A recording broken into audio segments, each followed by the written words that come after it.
ఎందరి వారి గురించి మనం తరచుగా వింటున్నాము, ధ్యానం చేస్తున్నాము. ముఖ్యంగా అద్భుతాలు చేసేటువంటి పాల్గొనంతరి వారిగా మాత్రమే మనం చూడకూడదు. వారి ప్రార్థన చాలా బలమైనటువంటి ప్రార్థన నమ్మాలి. వారి ప్రార్థన చాలా శక్తివంతమైనటువంటి ప్రార్థన.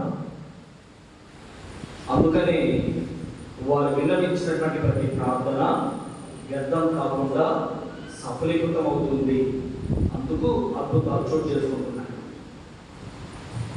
ఈరోజు ఈ పవిత్రమైనటువంటి బలి పూజకు మునుపుగా నేను దేవుని సన్నిధిలో నిలబడి అయోగ్యులంగా ఉన్నాము, కానీ దేవుని కరుణ విందు మన పాపములను మన తప్పిదములను ఆయన క్షమించి మన్నించి తన అనుంగు బిడ్డలుగా మనం మారుస్తూ ఉన్నాం.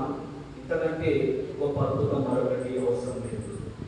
దేవునికి ప్రియమైనటువంటి బిడ్డలుగా ఆయన మనం అంగీకరిస్తున్నారే, ఇదే గొప్ప అద్భుతం.